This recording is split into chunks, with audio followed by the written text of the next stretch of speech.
बात करते हैं अल्ट्रावायलेट लाइट की। जो रेटिनल फोटोरिसेप्टर्स होते हैं वो सेंसिटिव होते हैं वेवलेंथ बिटवीन 450 और 300 नैनोमीटर के। और ये जो वेवलेंथ होती है ये हमारी आती है नियर UVA अल्ट्रावायलेट ए लाइट में। ये जो वेवलेंथ होती है ये नॉर्मली हमारा जो लेंस है, जो एक नेचुरल क्रिस्टलाइन लेंस है, वो उसको एब्जॉर्ब कर लेता है 400 to 350 नैनोमीटर। लेकिन अगर वो लेंस हट जाता है, जैसे कि अगर इफेक्टिव आइज़ हैं या फिर कोई सूडोफेकिक आई है जिसमें हमने ऐसा लेंस डाला है जिसमें एक UV फ़िल्टर नहीं है, तो ये जो 450 और 400 से 350 नैनोमीटर के बीच की जो लाइट होती है वो हमारी रेटिना तक पहुंच जाती है। तो इस वजह से क्या होता है, ब्लू या वायलेट कलर का सेंसेशन आता है। तो जो न्यूली इफेक्टिव पेशेंट्स होते हैं वो बार बार ये बोलते हैं कि जो है ना, उन्हें हर चीज़ ब्लू दिखती है ऑपरेशन के बाद। ठीक है।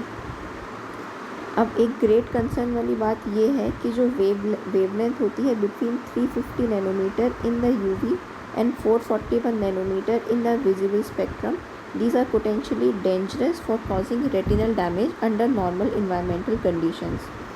तो 350 नैनोमीटर और 441 नैनोमीटर के बीच की जो रेज़ होती हैं वो रेटिनल डैमेज के लिए डेंजरस होती हैं नॉर्मल कंडीशंस में। इसीलिए हमें ये ध्यान रखना चाहिए कि जो इंट्राऑकुलर लेंस है वो इन वेवलेंथ को फ़िल्टर आउट कर दे और रेटिना को प्रोटेक्ट करे।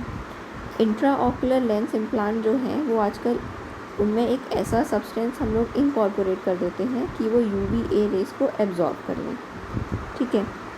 तो जो ब्राइट इल्यूमिनेशन जो हम आजकल ये जो मॉडर्न ऑफ्थैल्मिक इंस्ट्रूमेंट हैं, जैसे कि हमारा सर्जिकल माइक्रोस्कोप हो गया, हमारा डायरेक्ट इनडायरेक्ट हो गया, ये भी रेटिनल डैमेज करते हैं अंडर सम सर्कमस्टेंसेस। जैसे कि अगर प्रोलॉन्ग्ड एक्सपोजर है हाई इंटेंसिटी इनडायरेक्ट ऑफ्थैल्मोस्कोप का, या फिर इंट्राऑकुलर लाइट पाइप इल्यूमिनेशन, जैसे कि हम लोग विट्रस की जो हम लोग रेटिनल सर्जरीज़ में करते हैं, या फिर अगर ऑपरेटिंग माइक्रोस्कोप का बहुत लंबे टाइम तक एक्सपोजर है तो रेटिना को डैमेज हो सकता है।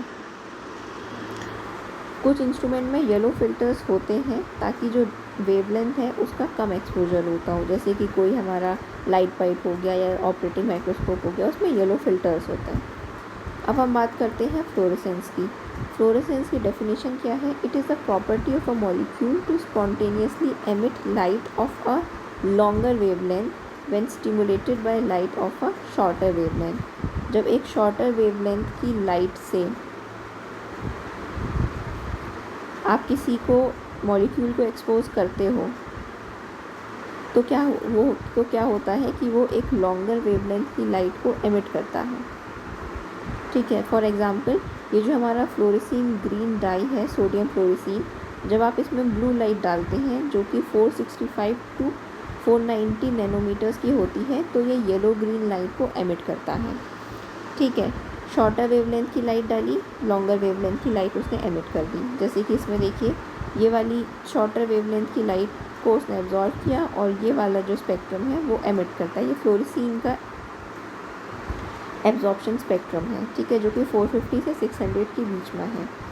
अब फ्लोरेसीन एंजियोग्राफी से हम लोग क्या करते हैं? It allows the state of retinal and choroidal circulation to be studied by photographing the passage of fluorescein through the vasculature after it has been administered systematically. सबसे पहले हम लोग फ्लोरेसीन का इंजेक्शन देते हैं। इंजेक्शन देने के बाद क्या होता है कि वो हमारे ब्लड वेसल्स में ट्रैवल करती है। फिर जब वो ट्रैवल करती है तो वो रेटिना कोरोइडल सर्कुलेशन में भी ट्रैवल करती है, तो हम उसकी फ़ोटो खींच लेते हैं। ठीक है। जो वाइट लाइट होती है from the flash unit of a fluorescein camera, वो पास करती है through a blue excitation filter. ठीक है, हमने वाइट लाइट डाली तो उसमें हमने एक ब्लू एक्साइटेशन फ़िल्टर से उस वाइट लाइट को पास कराते हैं।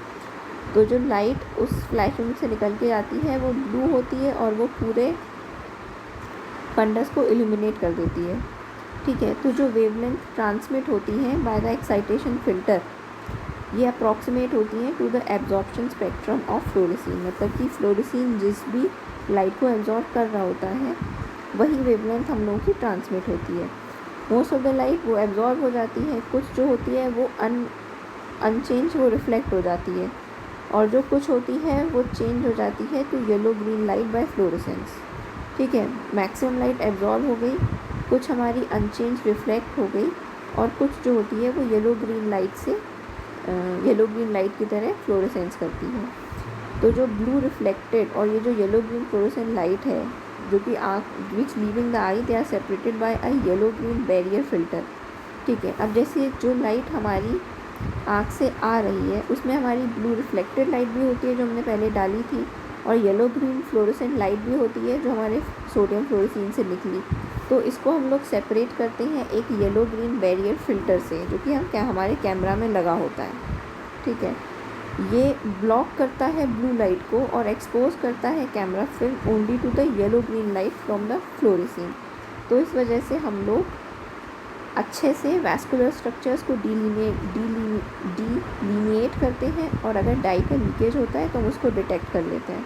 ठीक है, हमारी आँख से क्या क्या निकला था, हमारी आँख से ब्लू लाइट निकली थी और येलो ग्रीन लाइट निकली थी। ब्लू लाइट को ब्लॉक कर दिया तो सिर्फ येलो ग्रीन लाइट कैमरा तक जाती है, तो हमें पता चल जाता है कि हाँ कैसा है वैस्कुलेचर, कहीं लीकेज तो नहीं है, कहीं कूलिंग तो नहीं है। तो ये एक ऐसा उसका डायग्राम बना के समझाया है। अब सूडोफ्लोरेसेंस क्या होता है? Now the phenomena of pseudofluorescence occurs if there is an overlap in the spectral transmission of the excitation and barrier filter. ठीक है, जो एक्साइटेशन और बैरियर फिल्टर जो ट्रांसमिट कर रहे हैं उसमें अगर कोई ओवरलैप है तो उससे सूडोफ्लोरेसेंस होता है। तो this allows reflected wavelength at the green end of blue to pass through the barrier filter and appear as fluorescence. ठीक है, देखिए होता क्या है, वो निकाल रहा था येलो ग्रीन लाइट। ठीक है, येलो ग्रीन लाइट एमिट कर रहा था, लेकिन जो ब्लू का जो ग्रीन एंड है वो भी हमारी लाइट चली जाती है उस कैमरा तक। ठीक है, तो जो रिफ्लेक्टेड वेवलेंथ है eight the green end of blue, जो ब्लू का जो ग्रीन एंड होता है मतलब टुवर्ड्स द लॉन्गर साइड, तो वो बैरियर फिल्टर के थ्रू पास हो जाती है और वो फ्लोरेसेंस की तरह दिखती है, पर वो एक्चुअली असली फ्लोरेसेंस तो है नहीं, वो तो रिफ्लेक्टेड लाइट है। तो इसीलिए हम लोगों ने उसको नाम दिया है सूडो फ्लोरेसेंस का। बाकी क्या इंपॉर्टेंट एप्लीकेशन होती है फ्लोरेसीन की? हम ऑकुलर सरफेस को, कोई ऑकुलर सरफेस में डिफेक्ट है उसको स्टेन कर दें, एंटीरियर सेगमेंट की एंजियोग्राफी कर लें, एक्वस ह्यूमर का प्रोडक्शन और आउटफ्लो नाप लेते हैं, लाइट माइक्रोस्कोपी में हम करते हैं। ठीक है, हम जो टिश्यू कॉन्स्टिट्यूएंट होते हैं उसको लोकलाइज करते हैं। ठीक है, which is bound to specific immunoglobulin. ठीक है, तो क्या क्या हो गया, ऑकुलर सरफेस डिफेक्ट हमने स्टेन कर लिए, एंटीरियर सेगमेंट की एंजियोग्राफी कर ली, एक्वस ह्यूमर का प्रोडक्शन और आउटफ्लो हमने मेजर कर लिया लाइट माइक्रोस्कोपी में, और जो टिश्यू कॉन्स्टिट्यूट